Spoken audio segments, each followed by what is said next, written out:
Seen John in a while. His new movie Rosewater, which he directed, is in theaters now.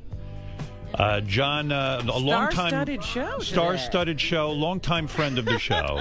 There's John. Let me look at you. So good to see you. Let me gaze at you. John, good to see you. Good to see you. John, how are we doing? Hey, when I heard you.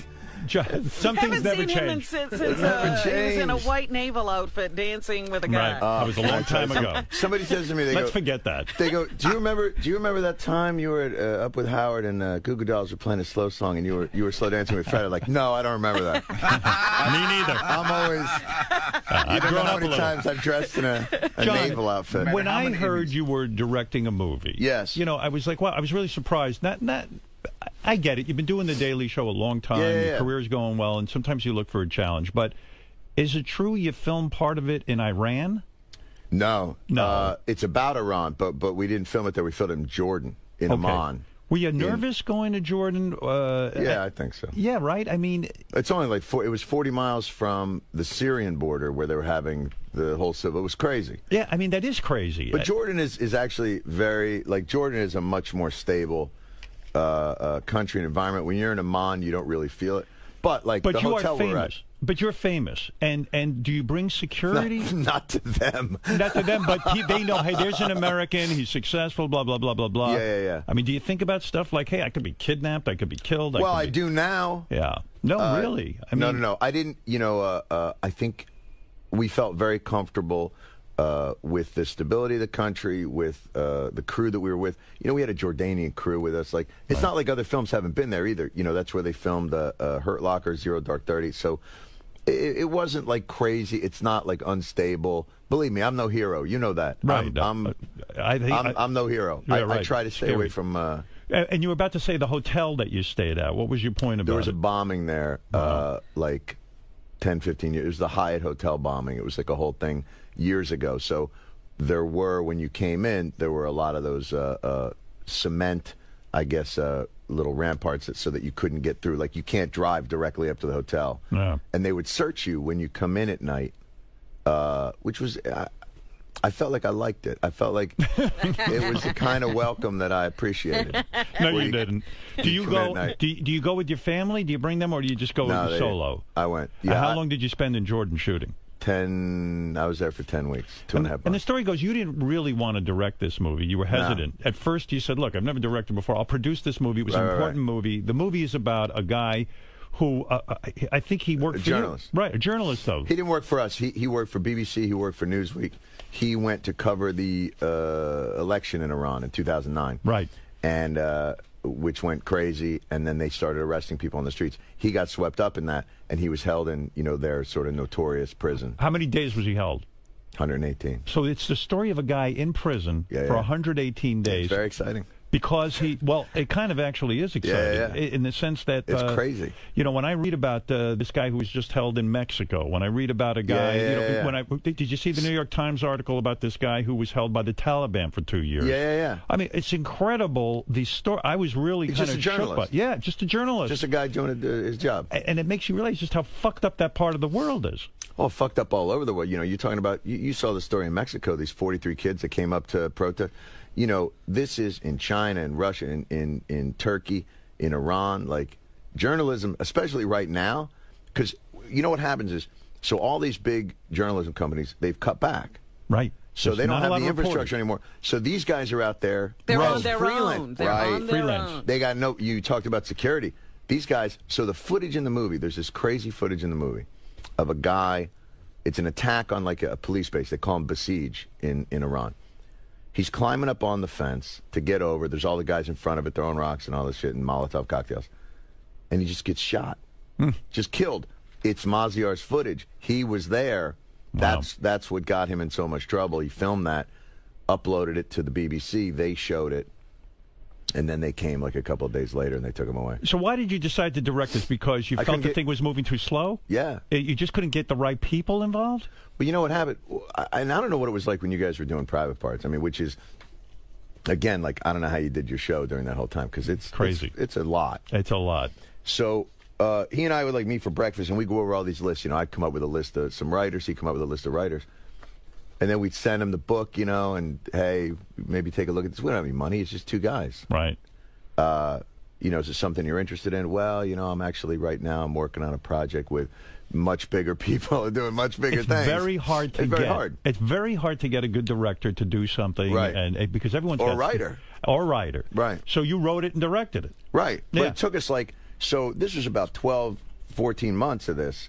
And I was like, if we want to make this thing in our lifetimes, I'm going to have to do this because you can't get it done. So when you go to the Daily Show people, whoever they are, the management, who run the show or whatever, and you say, look, I got to leave. I got to go make a movie on my own. I gotta. This is a burning passion. I got the movie in me. Are they looking at you like, John, what are you crazy? We're on such a good roll here. The show's doing great. Yeah. Is there guilt on your part that you're letting them down somehow? No guilt on my part. I knew John Oliver. John's been in here, right? John's been in here. He's the best. The best. The best. Yeah. So, I got this whole team there. We got an infrastructure there. Everybody knows how the show works. John, I knew, would have the ability to go in there and they wouldn't miss a beat. So I didn't feel any guilt on there. But obviously, they're nervous because that's their job. You know what's really strange? The Daily Show and the organization you built over there has become the farm team for so many in comedy that it's almost like a Lorne Michaels situation. You know how Lorne spots talent and all these great people come out of it? Still, there's no match in that history. 40 years of the people. The Daily Show, you got... Colbert. Yeah. Carell. You got Carell, who was just on our show, who's unbelievable in that movie. Did you see Foxcatcher? It's fucking brilliant. It's crazy. I didn't know it was him when I saw it. That's what I said to him. He was on the show, and I go, I saw this movie, and I got to tell you, you're not in it. I'm positive you're not in it. It's not you. I sat through it twice. There's some fucking crazy, scary guy, but it's not you. It was unbelievable movie. And you got a guy. Who else did you have there? I mean, you've got Colbert, Carell, Cordry, Helms, Ed Helms. Right. Now Jessica Williams and Jordan Klepper. Guys that are. I've heard rumors that it bothers you that here you put together these great teams. That it bothers me. Wait. I will tell you what bothers you. A rumor. And by the way, I'd be bothered by this too. And you're not with me yet. What I'm going to say. All right.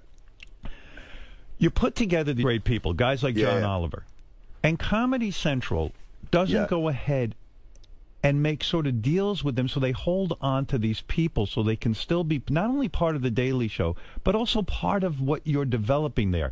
And part of Comedy Central. They're letting these people go. In a way, they're not stepping up and holding up. Like HBO got this guy. Yeah, but it's different. It's what else are they going to do for them? It's not like, John, I think, was a different situation, obviously.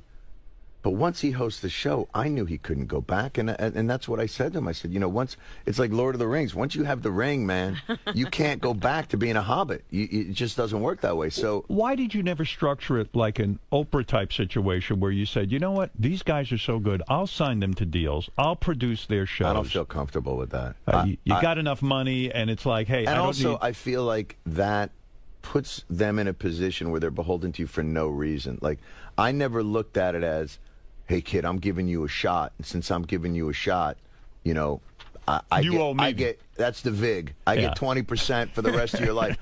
I look at it like this. I got a role for you. Right. You're more talented than this. You're never going to get to be the guy driving the car. And I know. So here's the thing. I get to have the fun of having your ability for all the time, but I know somebody's going to come and get you. Well, that's very generous of you, honestly. But it really is. I mean, are you saying Oprah, in a sense, isn't generous in the sense that she has to hold on and get her 20%? But I don't think Oprah does that. She does. Like, she owns part of Rachel Ray's show. She owns part of Dr. Phil's show. She owns part of all these people she discovers. She says, "Hey," but that may not be contractual. That may be, they say, "I want your expertise" or all that. Like, I've still worked with some of those guys. I work with Steven, if they want that, if it's something that makes sense. Right. But I don't want them to feel beholden to me because I don't feel like I discovered them. We have a process. But how do you find these people? I mean, how did Auditions, you find? When I talked to who the hell was I talking to from your show? When I was talking when I was talking to Carell, I guess he was telling me he had no background in news. He had no background in this kind of comedy. It's not news. It's improv. Yeah, but he was shocked when you hired him. He was like, "Really, me? Why would you hire me?" And then they're going to cover real events. Shocked. That's the right. thing. He said he almost felt like he didn't belong. It was kind of fascinating. So how do you? So funny. Who are you? The guy who identifies these people? Yeah, are you have to look at and you can almost tell. It's pretty quick. You can see it, and I'm sure you're the same way. Like you see somebody where you go, okay, that's a person that understands what they're doing. They're not doing, for the most part, you get people doing an imitation of what you might like, but there's a falseness to it.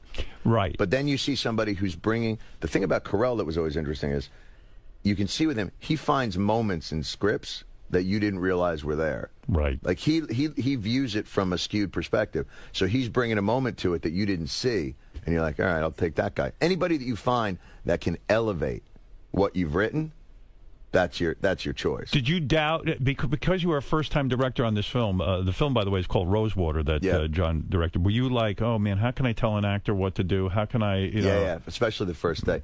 How do you even tell the DP what to do? Because you've never directed before. This guy, Bobby Bukowski, who did Iceman, he did Rampart. I told them early on, when we brought everybody in early on, I was go, look, and this is going to sound like Donald Rumsfeld, but I didn't know what I didn't know. Like, I don't know what I don't know. So you have to tell me what I don't know, because we're going to be out there, and you're going to think, because I'm the director, like, that I understand that as the sun moves up over this building, we're fucked. Like, I'm not going to understand that. You're going to have to say that. Was there a learning curve when you first get there? You're like, I'm fucked. I don't know what I'm doing. It's not that you don't know what you're doing, because it's not that different from, in the same way, like when you were on the film, I'm sure you guys weren't walking around like, wait, what? It's still a script. It's still like a narrative. It's still a visual medium. Right. That being said, the language is very different. The vocabulary is very different. Right. And I don't know how to accomplish it. If I say I want this to feel claustrophobic, I can't say like, but don't do a fisheye. I don't want everybody to look weird. Right.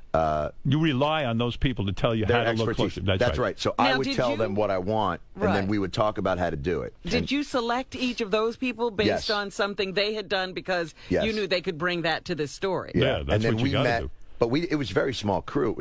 I took with me Bob Bukowski, Jerry Sullivan, who was our production designer, Attila Yusser, who was a AD, and Mary Bailey was script supervisor. Like 4 people. That was it. Everybody else was Jordanian. I feel like you're in a good place emotionally and also career-wise, because for years I felt like you were trying to break into late-night TV, like to do the traditional Letterman, Leno, whatever, Johnny Carson show. Everyone wanted to put you in that. They saw you as a funny guy. We'll give him a monologue. We'll this and that. Well, like at Paramount when I was doing that. That's right. And then when the Daily Show happened, it was really unbelievable.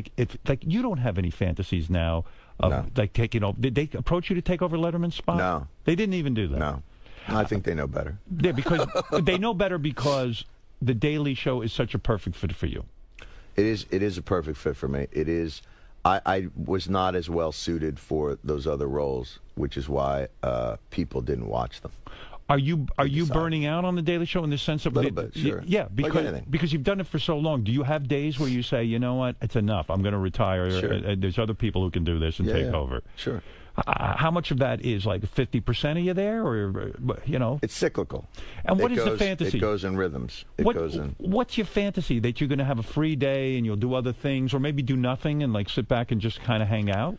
Well, I think it's hard to say because I'm in the middle of this whole business. So I always look at it like when you're at mile 25, you don't make a decision about whether or not you're going to keep exercising because your legs are cramping and diarrhea is running down your legs. So you try not to make those types of decisions. But you always think about. I've been doing this 16, 17 years. It's like you probably had that same feeling all the time.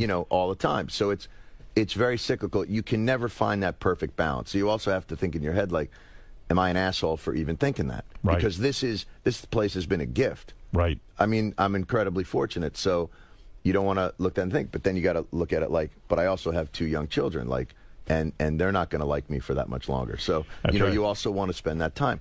How much longer can you get home at 9 o'clock, 10 o'clock at night What's the schedule on the Daily Show? Are you literally out till 10 o'clock, 11 o'clock at night? No, it's usually 9 to 9. It's about a 12-hour. Because it's a lot of material. You burn through material. And you turn over every day. Are you jealous of Oliver's situation now that he gets to do it once a week? Oh, God. I told him when he came in, because we were talking about this early on, after I first got back, I said, look, this is, you've got, because he's a very humble guy, so he really was like, I'll just do this for 3 months. It'll be fine. Then I'll go back. Right. I don't know why he's suddenly a street urchin, but... Can I have some more, please? Can I have some more, please, sir? And he's going to crush me for doing a terrible British accent. You were critical of George Bush. You said, here's a guy who retired from the presidency, and now he sits home and paints. And you didn't like that. You said, hey, man, he should be doing something. He is doing some things. It's more funny to me. Right. It's more funny that, like, you got all these other presidents, and they always, I think, have a grandiosity. Like, they're still like, I'm traveling the world, and he's like, I'm going to paint my toes. There's just something really funny about the idea. Does it say something about him, though, that maybe he really wasn't a guy who should have been president for about a million different reasons, but especially because he's not really wanting to do anything for anyone? Because now he's really doing what he wants. Right, he's really doing what he wants. This is what he should have been doing. He could have saved us all a lot of heartache. It's sort of like, if he'd just become a painter, I think we'd all been much better off. You know what strikes me odd, too? I love when you have Bill O'Reilly on the Daily Show. Yeah. Has O'Reilly been here? Oh, yeah. Yeah. And has he been here? Yes. Yeah, he has, yeah. And, I don't remember one show from the other. Believe me, I'm the same way. But I do like this, I had Joy Behar on the other day, and I said, why did you walk off The View when you had Bill O'Reilly on? After he was a guest, you play along, and and it's interesting. You have different opinions. Right. I mean, you have a completely different opinion of the world than this guy, but yet you're willing to have fun with him. Well, because you don't feel like he's disingenuous. You don't feel like he's, you don't hate him, right? I mean, oh God, no. No, you respect the fact that he has just a different opinion than you. Yeah. Listen.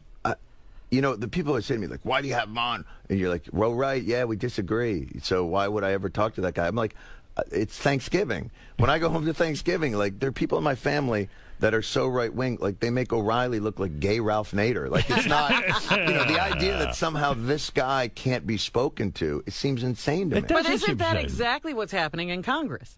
Oh, but that's a whole other thing. But I mean, the incentives of Congress, the problem with Congress is they're incentivized not to get along. Right. So that they have to, for them, it's not that they couldn't get along, it's that they don't want to, because they don't care so much about the country, they care about their party. So they're trying to... But that's my point. It's not looking at the country and what might be good for the country. That's right. It's looking at my own personal interests. And looking at what raises money. If you're in Congress, what's going to raise money? We came up with a bipartisan deal on immigration to work together to solve this problem. Can you raise money from your base with that? Or can you raise money with your base going...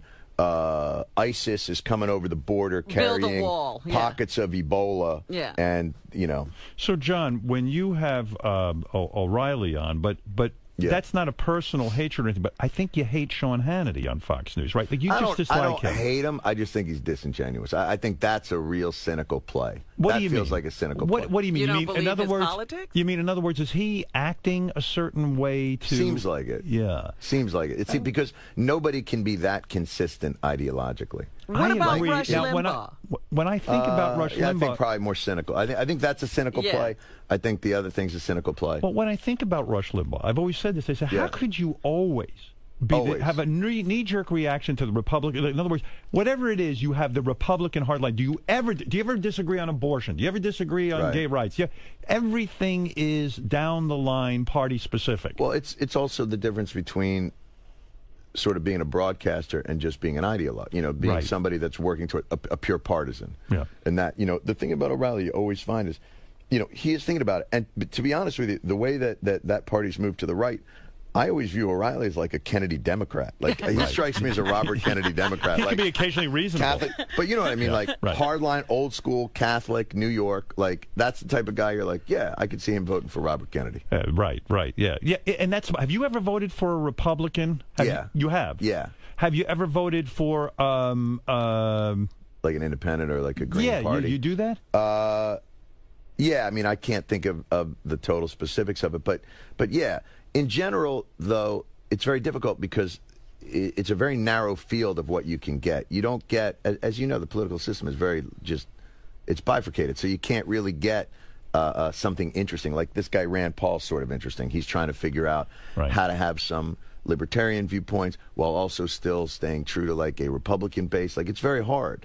Would you ever want to be a politician? Do you think it's it's horrible? Don't you think it's kind of funny how your career has evolved into a guy who now is shaping? I was in here in a naval outfit dancing with Fred. It's weird though, right? You didn't when you took when you took the Daily Show. Your grand plan wasn't to become sort of more like a political commentator. My grand plan was not to get fired. You know, I've been coming in here how many times? The first thing I ever met Howard, the first thing he says to me is, "You're going to be off the air in 6 weeks." I was like, "Wait a minute." Well, listen, what do I know? I was just playing a part too, you know. But we all are to some extent. But it is that idea of people always think there is a very conscious career path that you are, you figured it all out. People don't realize, like, you're just fucking trying to stay afloat. You were, because I remember in your stand-up, you were not this political animal. You weren't sort of sitting there and doing political commentary. No, not to that extent. But it was all sort of social commentary. It was just not necessarily through politics, always politics. Were you confident The Daily Show was a fit for you when you first got the job, or did you kind of say to yourself, I don't even think this is going to last. This could just be a disaster?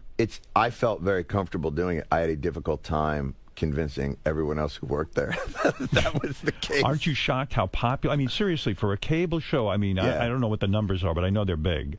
Well, we also, we came at a very particular time in history. That 2000 election, that, constitutional crisis, and who won, and then the Supreme Court decided. There was so much going on, and then 9/11, and then the Iraq War.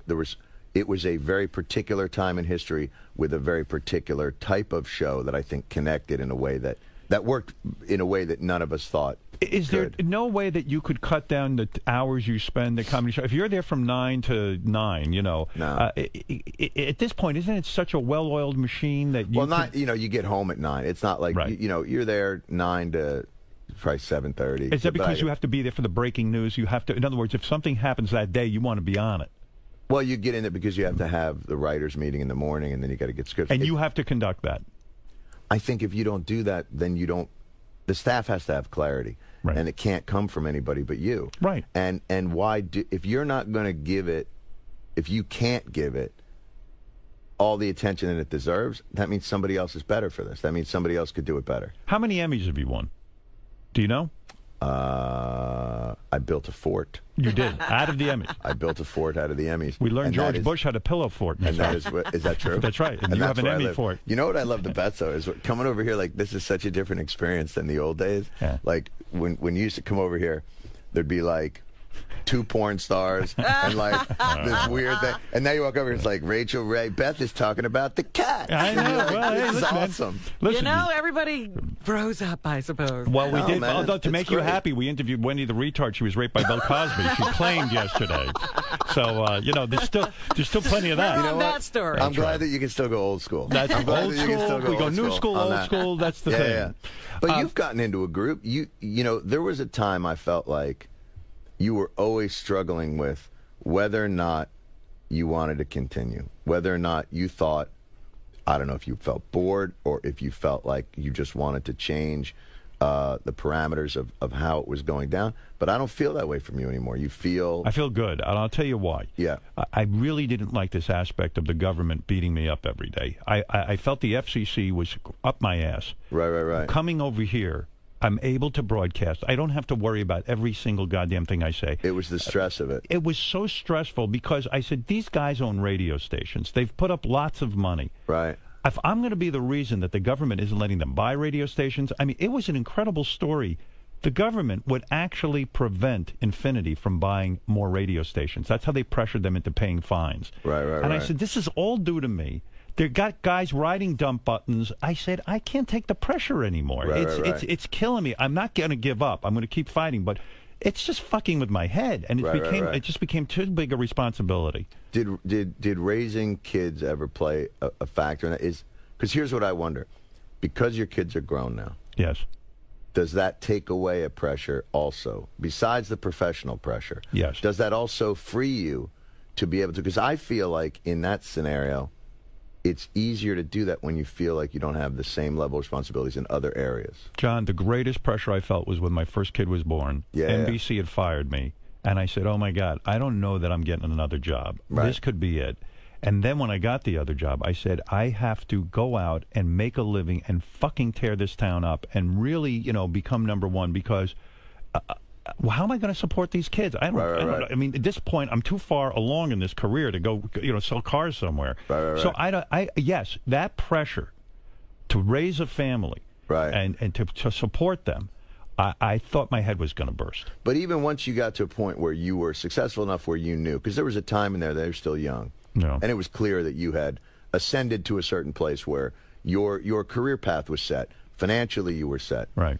But did you feel the pressure of attention, of you're up in the morning, you don't see them when they go off to school. When you come home, you're fucking tired. Like, well, I used what's that? I would come home. I would run home. I would do a lot of my after I did the show. I'd run right home so I could be with the kids and do all of that. But I never felt like that. I'd either be writing a book or I'd be doing something. Not how to build present. a career. And I felt like, oh, I hope this is appreciated. This is what I think a man is supposed to be doing. I didn't have many lessons on how to be a man. Right. And I think I'm I doing don't know that there's a school. Well, it would have been nice to man school. Well, man Welcome school. To man school. Man school is sort of like, well, some guy should come into your life at some point and explain the world to you. I never had that. Right. And well, so, no, you did. It just was explained all fucked up. All fucked up. Yeah. And I was told. It. Yeah, you know who explained to me? Bill Cosby. Okay. So I mean, you want a drink, John? So the thing is that you know. By the way, he's innocent until proven guilty. Yeah. I want to say nobody's that. charged him with anything. Thank you. A little disclaimer. Get back to you. Forget me. Yeah. No, but I'm interested in that. Well, the answer is, yeah, I felt terribly torn because my father had always said to me, you just go out and make money. If you can do that, that's it. That's your responsibility. That's a man. Right. That's what a man does. Right. So, but I used to say, oh my God, I mean, how do you juggle all of this? It's very difficult. Yeah. And I'm sure you're saying, hey, my kids are getting older. I'm missing out on... How old are your kids? Yeah, 10 and 8. Yeah, it's very difficult. It's the wheelhouse. Yeah. So what do you do? I mean, if you're gone when you're making a movie, you're probably the whole time, oh shit, you're should I be Jordan. home? Oh, I was gone for 2.5 months. Yeah. The only time I got to see him was on my son's birthday's in July, so I got to. They came out to Europe. I flew over there and met them. Does your wife feel like, hey, you're working too hard and that you're missing too many great moments? I don't know if she, it's always a pressure. You know what I mean? It's always that tension. No. It's not so much from her, it's from me. I know. Where like I'll get instant messages during the day. You're like, look at that. That's fucking great. Yeah, and that kills you. Yeah. Is it weird? Do you go to the kids' events? Do you make the school events? It's too famous. I send my people. I think it's weird. I think it's weird. I'm working on that. No, I think it's weird that your kids call you Mr. Stewart. It's that's not my weird. thing. It's what I demand. Let me tell you something about respect. Right. They need to show respect. Where are these Emmys you won? Where do you keep them? They're in like a box. Is that true? You don't display them? Where am I going to? What do I have? You a have trophy? an office. You couldn't put them out there. I got no. What is that? Do you think? Is it embarrassing in a way to display your Emmys? Is it like gloating too much? Is it saying, hey, I think it's putting them in the perspective that they probably deserve. Like it's to not. I think obviously we won the first one. It was like great, and it put a whole different pressure on the show to kind of try and live up to that. But at a certain point, it's not as though you believe, like, yes, we are objectively the greatest show this year. Right. It was always, listen, it's better to fly out to Los Angeles and be given something than fly out there and get nothing. Right. But you also don't ride it as hard as, we've been, again, very fortunate to have, like, the industry reward you with that. But I think the idea somehow, like, then I'd feel like, what am I, Earl Campbell? Like, what am I going to sit in my Heisman room? Well, I once read that Larry King has like pictures of himself hanging all over the house and all that. But that's old school, man. Yeah, that's old school. That's okay. an old school.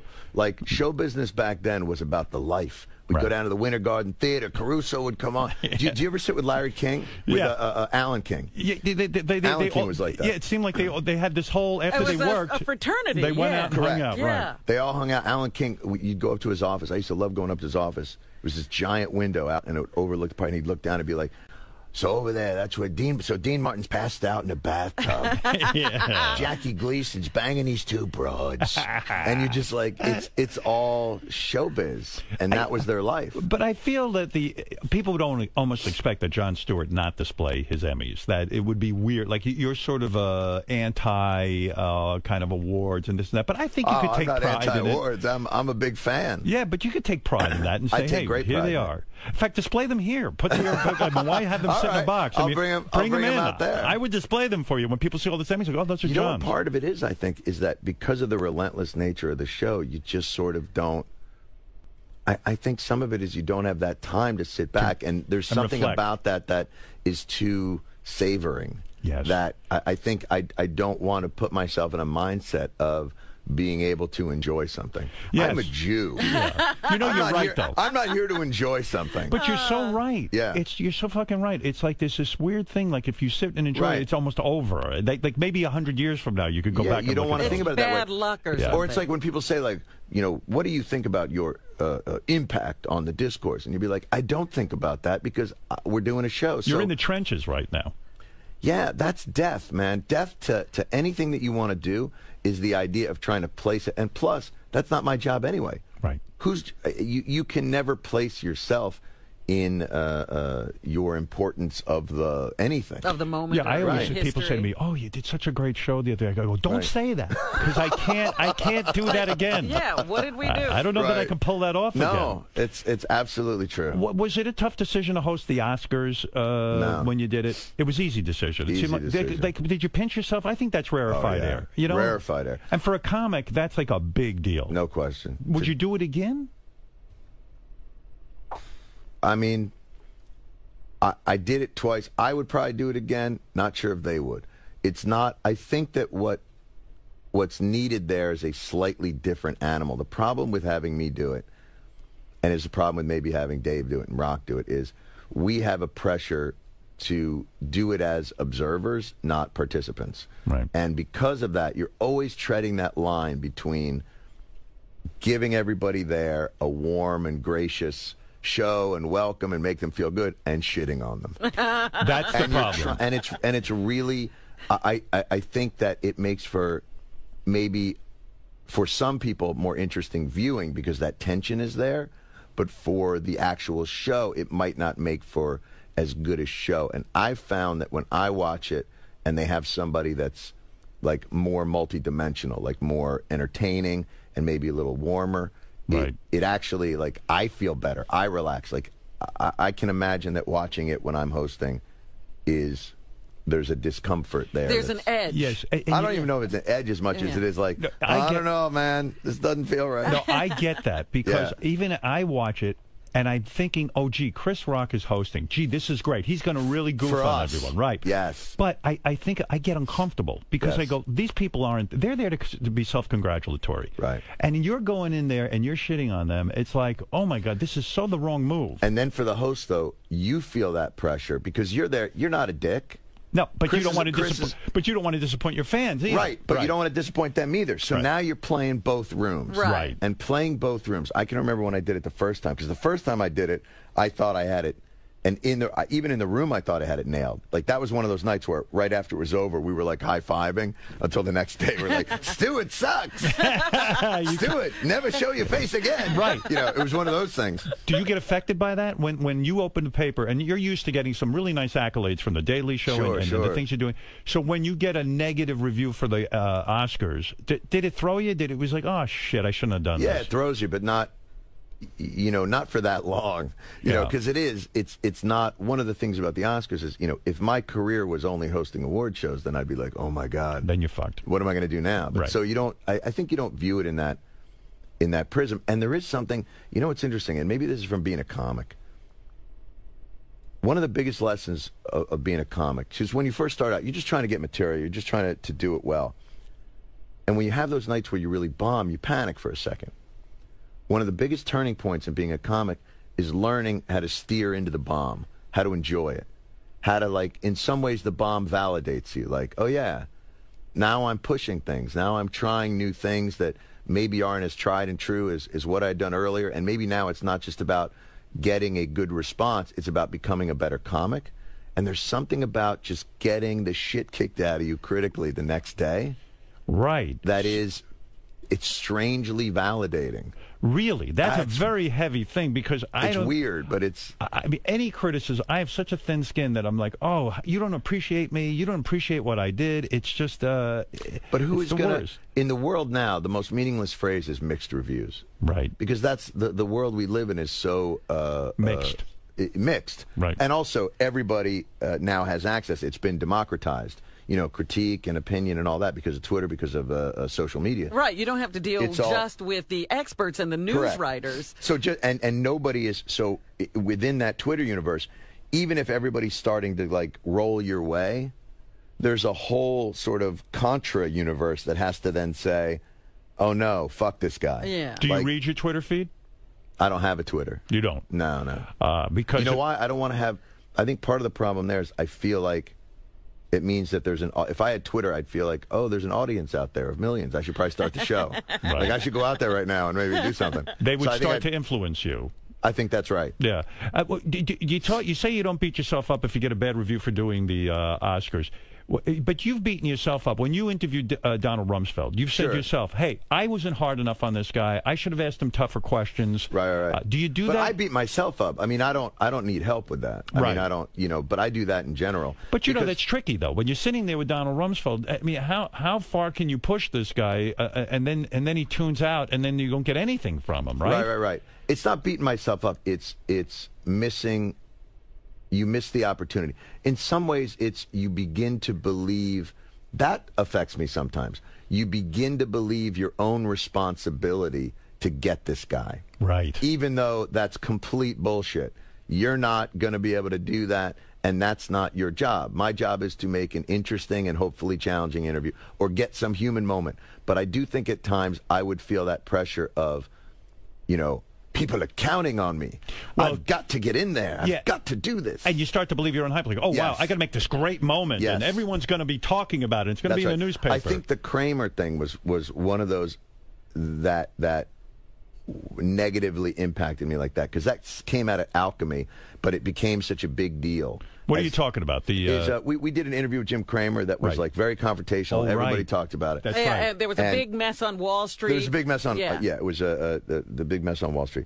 And I think that could have negatively impacted the idea of the expectation of what these interviews are supposed to be. That somehow and I'm sure you've had that moment, like you've done a couple interviews and those heights are not sustainable. No. Or those levels of conflict. But it's like anything else. It's like, when you're a kid, when you're 14 years old, if you see a woman, like, you flipping through, like, remember the old Sears catalog, you're like, oh, my God, a brassiere. Right. I'm going to have an erection for 2 weeks. Right. And now you're older and you're like, it's got to be like a woman and a penguin riding a horse. Like, it's fucking twisted and it's got to be really out there.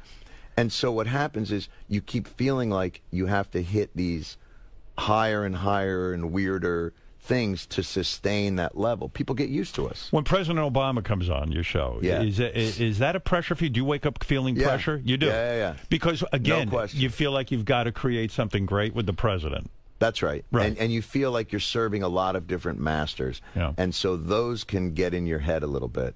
And those can affect your interviewing, I think. In a way, do you ever wish, like, hey, I don't even need these guests on the show. Like, I could just do my commentary. I can go to the... you know what I mean? No question. There's a ton of times people say, like, I don't know, name a guy like Jim DeMint, who was like a big senator and ended up in Henry. He's coming on the show. Great booking, and I'm like, fuck. Now I'm gonna have to read this guy's book, and it's gonna be uncomfortable. Are politicians good? Are they good? Terrible. Terrible. Why are they bad? Because they are on guard. So the way that I look at it is, well, they're on guard because they're selling themselves. They're selling, and they're very cautious, and they're disingenuous. And I mean, we oftentimes have people who come on, and in their books will make incredibly strident statements, like very didactic, like, liberals will skull fuck your grandmother, like, and then so they'll come on the show and you'll be like, yo, your book, liberals will skull fuck your grandmother, says that liberals will skull fuck your grandmother, and they're like, no, I don't mean it like that. What I mean is, we're all the same, aren't we? And you're like, oh, all right. Well, I'll fuck your skull or anyone else. Right. But I find that Harry Reid was on. who was a Senate, I think he was still the Senate Majority Leader.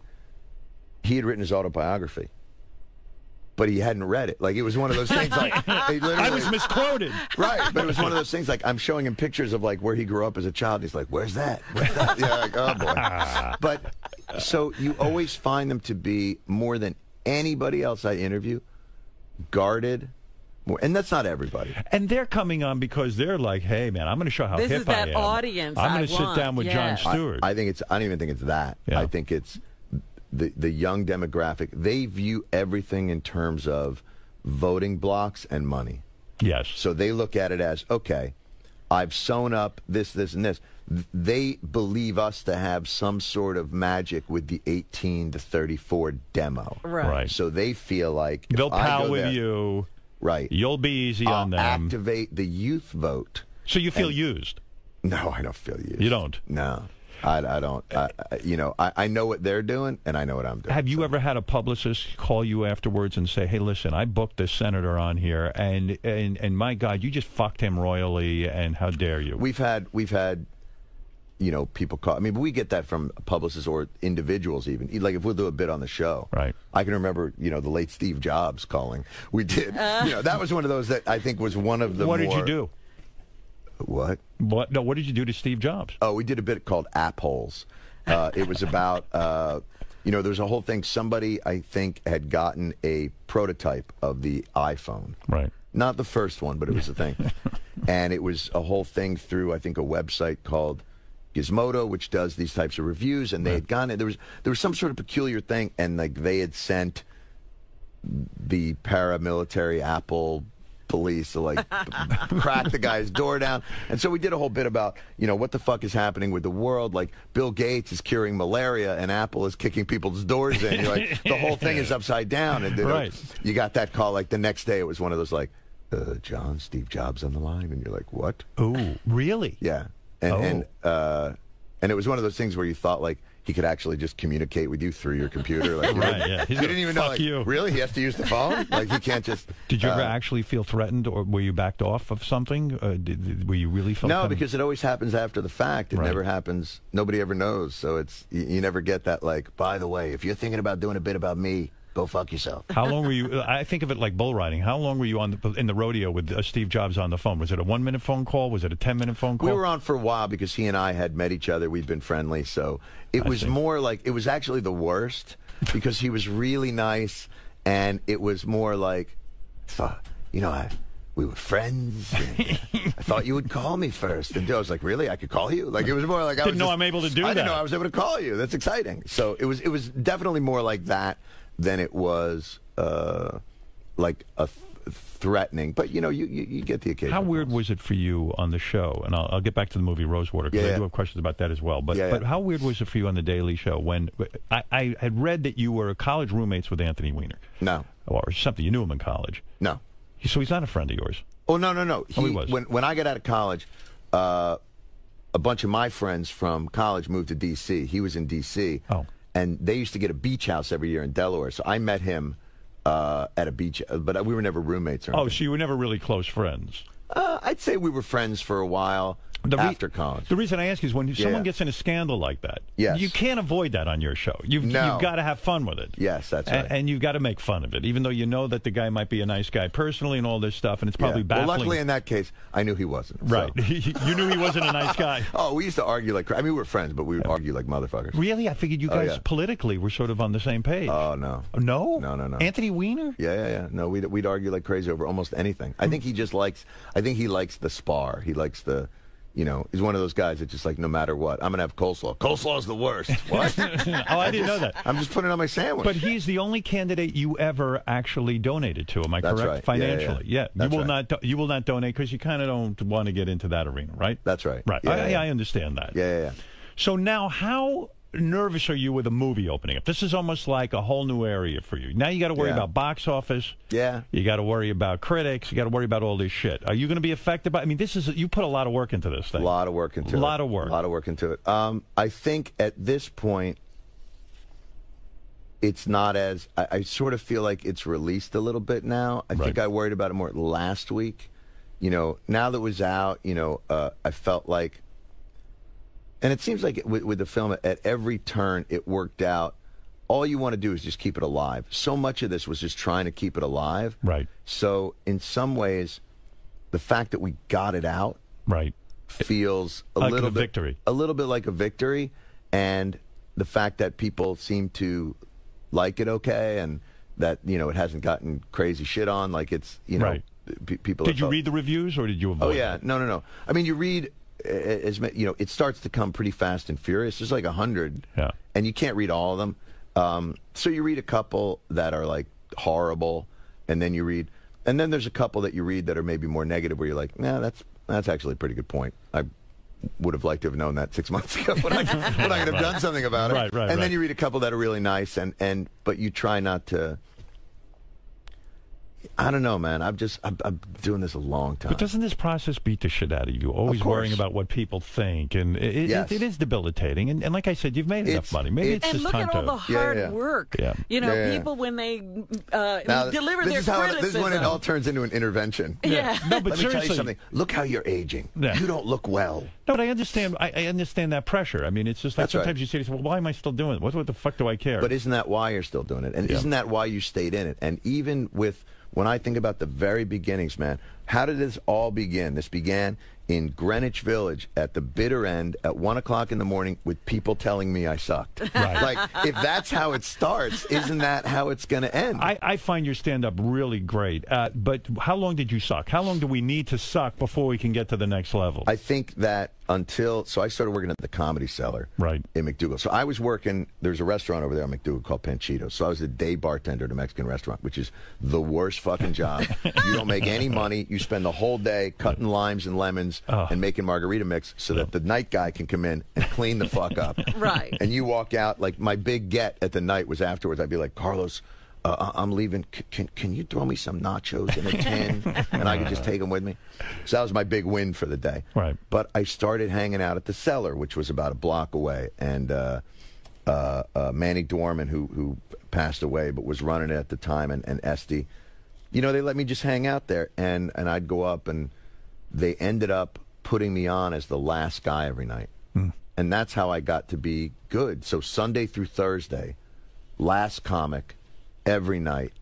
That was your reward. You got to go up on stage. Right. And you'd go up, and they'd give you a meal, $15. How many people were in the audience? 5 sometimes? I mean, usually. Yeah. If you're lucky, but it's you and the waitstaff. But you learn how to be yourself. Was there a time you said to yourself, I'm not good at this, it's not going well, I'm going to go get a regular job?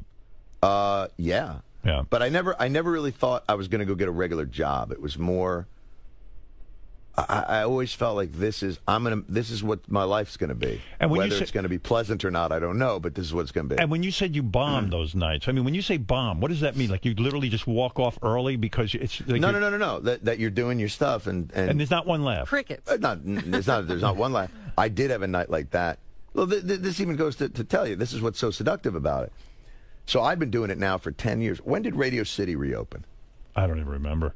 So Radio City reopens. It's a huge gala event. I'm a big enough comic now that they asked me to be a part of it. Right. Fucking Radio City Music Hall. You're known. 6,000 people. Right.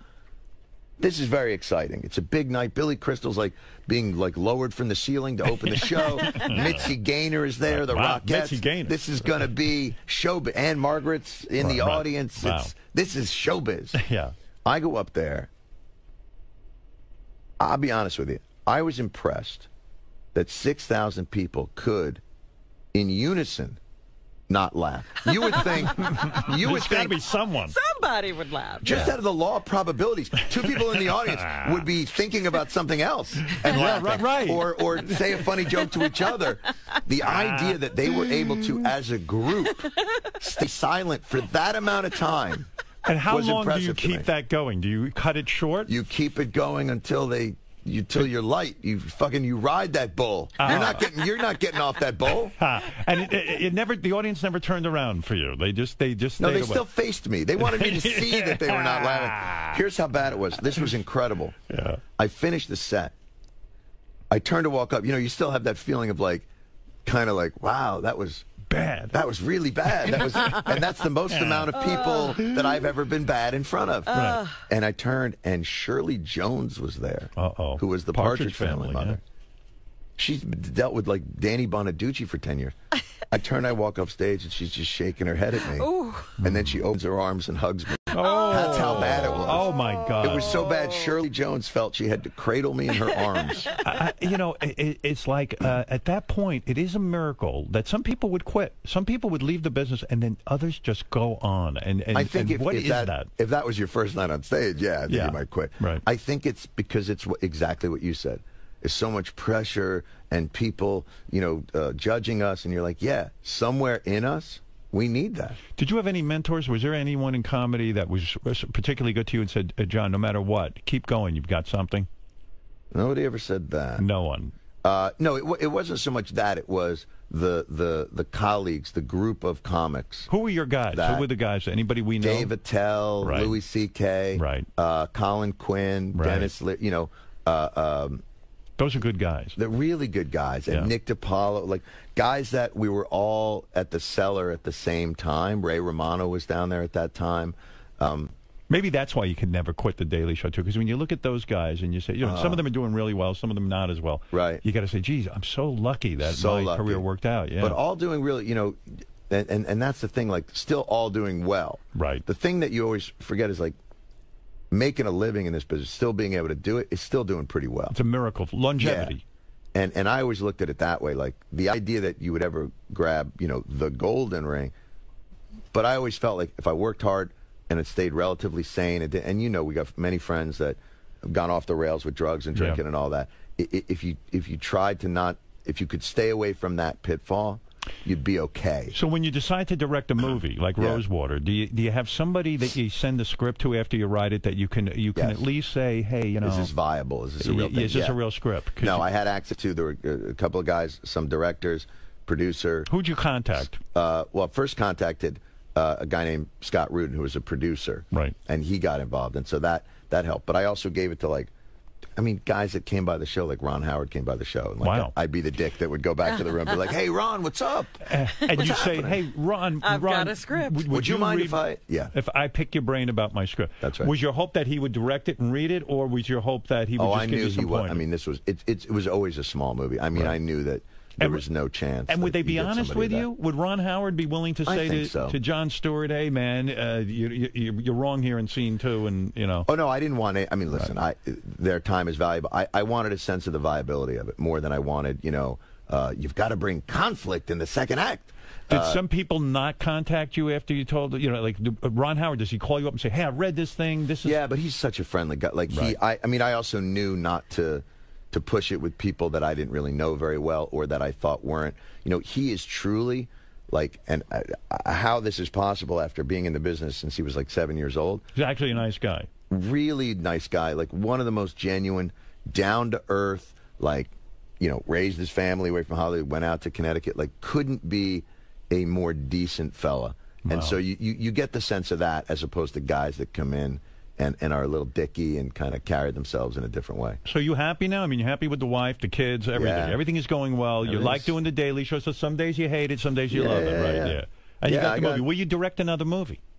Maybe. Yeah, I was going to say, do you have the director's bug now? I like bossing people around. Yeah? That was fun. This was a serious movie. In fact, Carell told me it was really odd that you guys met up with each other, maybe at Cannes Film Festival. We were in Telluride. Yeah. And at this film festival, like 20,000 feet above sea level. Nobody could breathe. And he's in a heavy movie about John DuPont, and you're with the heavy movie Rosewater, and you're like, you're both comedy guys, and you're both out promoting your serious movies. But there's still good, like even in Foxcatcher, there's some moments with Carell that are really comedic in the film. They are. The thing where he's wrestling the guy and he's pulling the... and his mother's watching is fucking great. And in our film, same as well. The last like 20 minutes of it are really like, there's a lot of sort of absurd comedy that people end up, like you'll be sitting in the theater, people are fucking laughing. Would you like to write an absurd comedy, like a Woody Allen type thing? Yeah, or I think I'd like to write something that's a little more straight comedic in one of the reasons why I didn't want to add kind of those black comedy elements or farce elements to the script is what happened to this guy, Maziar, in this Iranian prison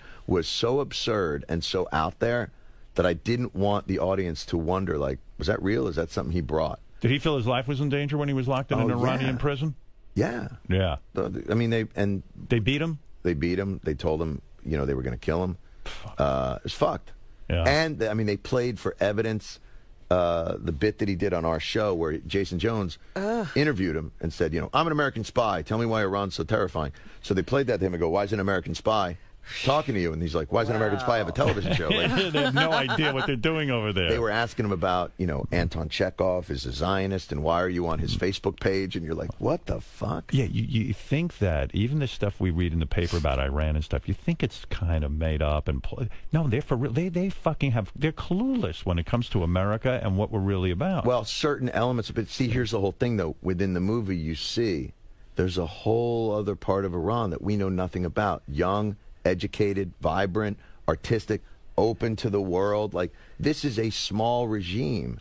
But isn't it weird to you that it still exists, that religion is really sort of the basis for all this fucking hate in the world? But don't you think it's just a pretense? If it wasn't religion, it'd be nationalism. If it wasn't nationalism, it'd be... You've been to Jets-Giants games? Yeah, I know. So what is it? Is it just human nature to be at war with someone? I think we're a relatively tribal group of individuals, and, it feels to me like progress in the world is trying to overcome those tendencies. Do you think we should be fighting ISIS, or are they just not the threat that these guys are making them out to be? Should we just get the fuck out of there? I think the biggest problem we have over there is we started this, and it's very difficult to walk away. Should we fight every crazy nutbag group in the entire world? No.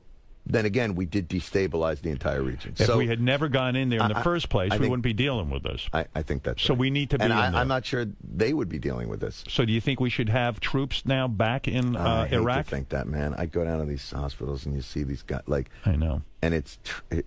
So what do you do? That's a great point. I think at some level, you have to get either the world to decide to draw a line, but I don't think we're the ones that can always be the ones drawing the line. I mean, these so-called... Yeah, I know. I mean, China doesn't worry about this shit. No, Russia but they do. They have a huge problem now in certain regions with a group called the Uyghurs that are, then they're cracking down on them. But that's a whole other can of worms. I think the real guy now is Putin. Yeah. He's lost his shit. He's great nuts. to watch. Yeah, I mean, he's great to watch, but he's scary. He's super scary. Yeah. But, I think he's got a whole thing I would return us to the days of the Tsar. He's got a whole thing. He wants to take over the world. And you get a guy, and you so rarely see a dictator where you know what his nipples look like. Think about this through history. It is weird. Yeah, you know what Hitler's nipples look like? Napoleon opened his jacket, but you never saw his nipples. You never saw it. He kept his hand over there. You never see it. I know the idea that I know a dictator's nipples like that is very bizarre to me. To me, the scariest one is this kid in Korea, because he's just this fat little kid who's angry. He reminds me of that Twilight Zone episode. And he got a hold of weapons. Where the kid could put you to the field. Yeah, where he could, right. He could put you to the field. He could do whatever he wants to you. Yeah. That's that kid. I feel like he could be easily defeated by a good bottle of scotch and some macanudos. Yeah, but or like you say, here's what we're going to do. We're going to let you have sex with a Hollywood star. He'd be like, all right. I give up. You can have my country. I think in a lot of these countries, if we would just give them porn and instant pizza, fast delivery and stuff, they would love us. So you would think that. Yeah. In the Middle East, if you went to the Middle East in the 1960s, if you went to Egypt or Iran in the 1960s, you wouldn't see maybe one woman wearing hijab. Right. If you go there now, maybe you see one woman who's not. Right. They tried, that whole idea was the Middle East was going to westernize. Right. It did not fit their culture at the time. They rejected it. They rejected it. Yeah. The only thing I would say is, Islam is still it's a young religion. It's like, when Christianity was 1,400 years old, which is where they are, they were still going hey, look at those Protestants. How about I kill them? Hey, what are you going to do? There was still a lot there. I feel like all these religions, all these, Europe with these nation states, they go through this period of hey, what if we just go to war for 100 years and beat the shit out of each other? And then when they're done, they're like, you know what? Fuck it. Let's just... Hey, by the way, you spend a lot of time goofing on Fox News. Yes. But I'm obsessed with the women that they hire. It's crazy. It is... And by the way... Yeah. They really do know how to produce television. They just do it better. Roger Ailes I think of Roger Ailes as a modern-day Hugh Hefner. He's got these... Oh, that's interesting. Yeah, he's got this thing down. Yeah. These women, I mean... But he knows how to produce television. Their shows are smartly cast. Yeah. They're smartly performed. So you do admire it? I admire it in the way, like, you got to give it to Lex Luthor sometimes. You got to be like, I don't know how you figured that out. That was brilliant. I don't know how you took that. So really, you made the suit out of kryptonite. You're a fucking genius. Like, are there people on Fox News that you like as entertainers? Like, I like this kid Greg Gutfeld. I like how he. I don't see that as much. You know, O'Reilly, I think, is a very good broadcaster. Right. I like, when he goes at Geraldo, when those two guys get together, it's entertainment. I'm sorry, that's very good television. Right? Why can't a liberal network do that? Why can't they? I think it's too sanctimonious. Ultimately, it is like, but I know that spinach is better. Right. Like, they can never. The beauty of Fox News is everything is asked as a question. So it's all like, they know exactly what they don't ever come on. If you did it as a liberal network, they'd come on and go, these people are terrorists. They are destroying your country. The way on Fox News they do it is, are liberals destroying this country? I don't know. I mean, it sometimes feels that way, doesn't it? Is Obama an alien? I don't know. But it could be. Is Obama skull fucking my grandmother? Well, listen, Jon Stewart has taken on yet another aspect of show business. He's slowly conquering everything. Yeah. Jon Stewart's Rosewater is in theaters now. It's the true story of a guy locked up in Iran. And if that ain't The Shining, I don't know what is. A journalist. Oh, my God, a journalist.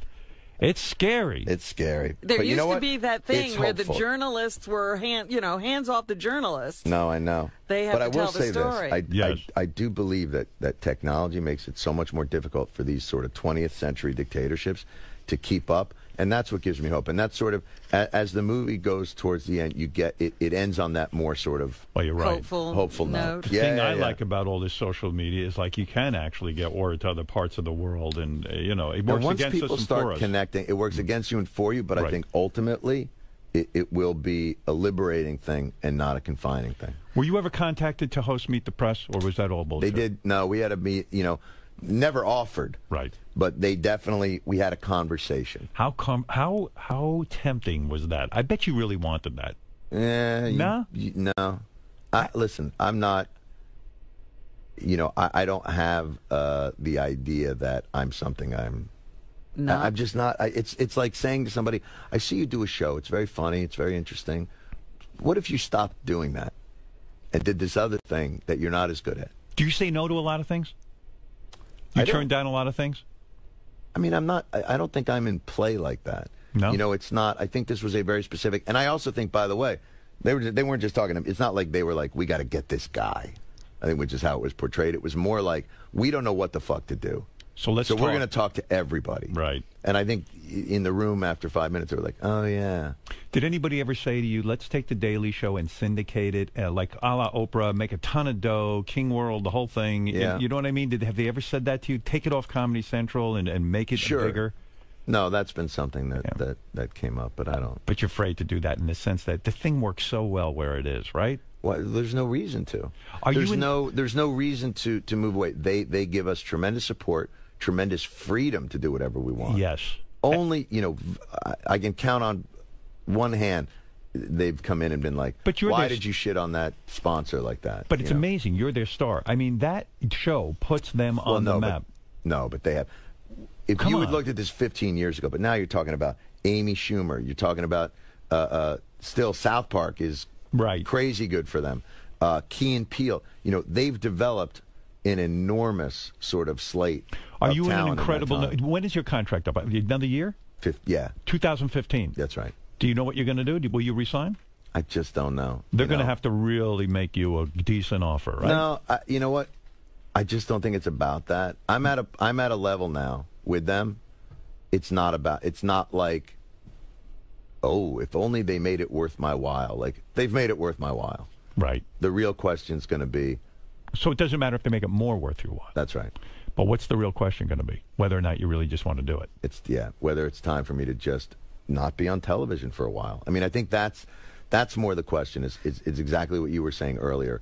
Is there something in me that needs to not be on television for a while? And is there a fear that if I go away, maybe I can't come back? No. No? Yeah, I think you could take a year off and come back. I do. But also, what does come back mean? To come back to that show.